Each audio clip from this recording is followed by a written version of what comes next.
शिंदे गुट में बगावत की बड़ी खबर आई है। संजय शिरसाट मंत्री ने उद्धव की तारीफ की। मंत्री ना बनाए जाने के बाद तारीफ वाला ट्वीट उद्धव ठाकरे को किया गया है। महाराष्ट्र का कुटुंब प्रमुख बताया, उन्हें 10 मिनट बाद ट्वीट डिलीट किया गया है। त्यांना जेव्हा वाटेल की ज्याची पात्रता आहे त्यांना ते देतील, त्यामुळे त्याच्यामध्ये माझा काही रोल असण्याचं कारण नाही। द लाइव टीवी, सच सबसे आगे। महाराष्ट्र में सरकार गिराकर सरकार बनाने वाले अब बनी हुई सरकार को गिरने से बचाने में लगे हुए हैं। दोस्तों, सरकार मुश्किलों से बनी, फिर मंत्रिमंडल विस्तार नहीं हो पाया और अब मंत्रिमंडल विस्तार हुआ है महाराष्ट्र में तो शिंदे गुट में भी फूट पड़ गई है, साथ ही बीजेपी में भी फूट पड़ गई है दोस्तों। और इस फूट का असर महाराष्ट्र की नई नवेली सरकार पर पड़ता दिखाई दिया तो बीजेपी की सारी मेहनत पर पानी फिर सकता है और आपको जानकर यह हैरानी होगी कि असर जो है दिखाई देने लगा है। नमस्कार दोस्तों, मेरा नाम है जयंती झा और आप देख रहे हैं द लाइव टीवी। महाराष्ट्र के वर्तमान मुख्यमंत्री एकनाथ शिंदे, जिन्होंने उद्धव ठाकरे से बगावत करके बीजेपी के साथ मिलकर सरकार बनाई, अब वो मुश्किल में पड़ गए हैं। एकनाथ शिंदे गुट और बीजेपी की सरकार का मंत्रिमंडल विस्तार हुआ है दोस्तों। इस विस्तार में 9 मंत्रियों ने शपथ ले ली, जिसमें एक भी महिला को मंत्री पद नहीं दिया गया, जिसकी काफी आलोचना हुई, जिसका काफी विरोध किया गया।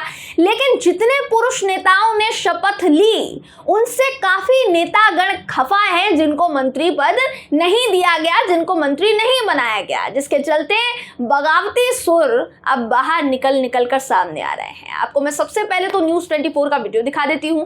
इस वीडियो में आपको पता चलेगा दोस्तों कि आखिर शिंदे गुट में फूट पड़नी कैसी शुरू हो चुकी है और फूट डालना, ये जो फूट के जो संकेत हैं, सबसे पहले किसने दिए हैं। वीडियो देखिए। शिंदे गुट में बगावत की बड़ी खबर आई है।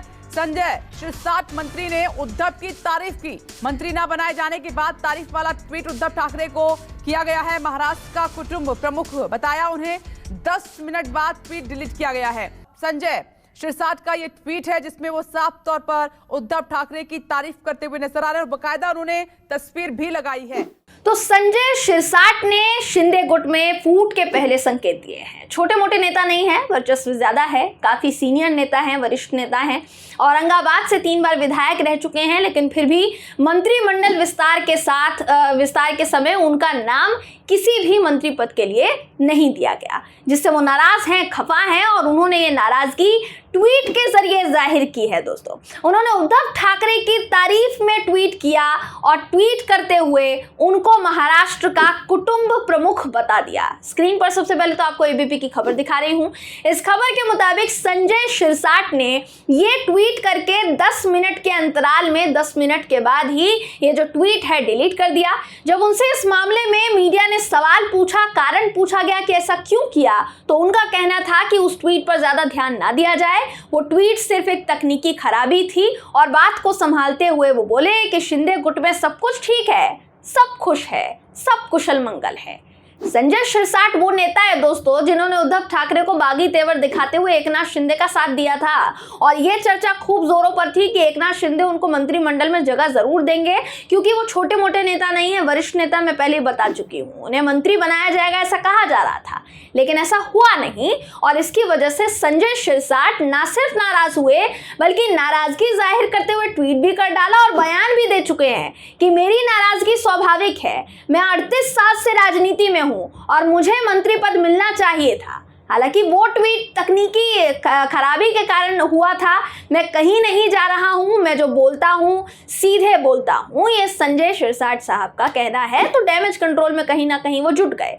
अब यहां देखिए 2 बातें हो सकती हैं, या तो संजय शिरसाट ने ये ट्वीट खुद से डिलीट किया या फिर उनके ट्वीट ने शिंदे गुट के साथ साथ पूरी महाराष्ट्र की नई सरकार में घमासान मचा दिया, जिसके चलते नेताओं ने मान मनौवल किया हो और फिर ट्वीट डिलीट किया गया हो, वो भी संजय शिरसाट की ओर से।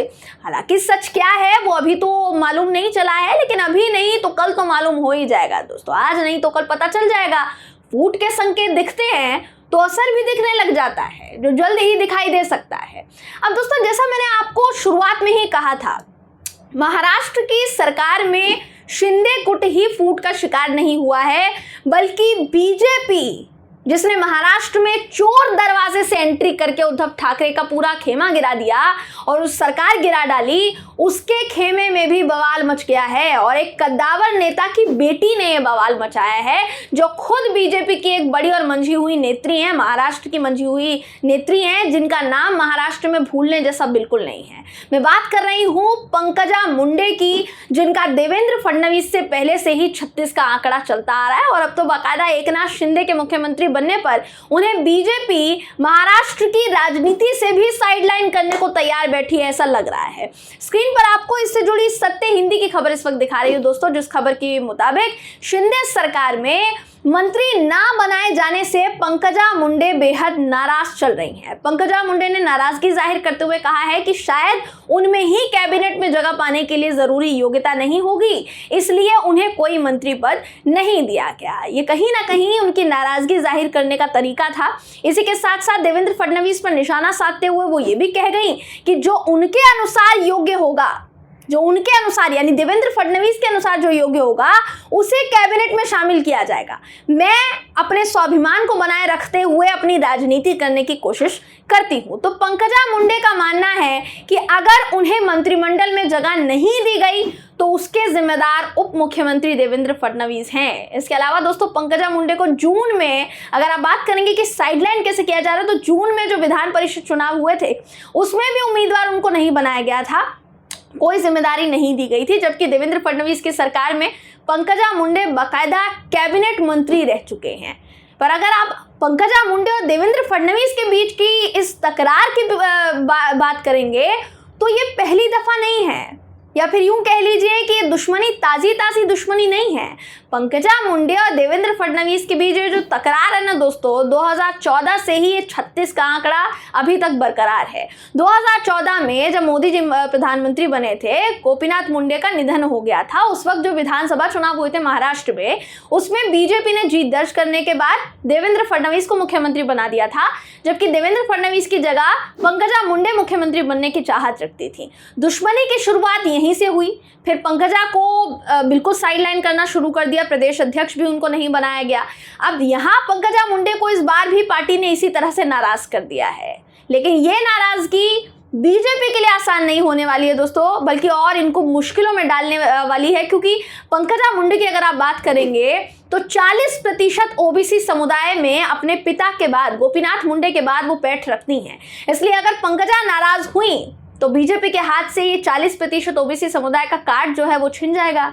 ऐसे में देखना ये है कि पंकजा मुंडे की नाराजगी कहां तक रहती है, कब तक रहती है, कब तक चलती है।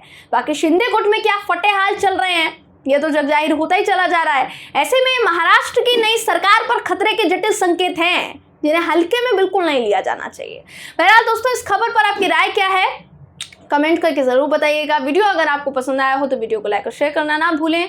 फिर मुलाकात होगी आपसे किसी ऐसी ही खबर के साथ, तब तक के लिए नमस्कार। द लाइव टीवी, सच सबसे आगे।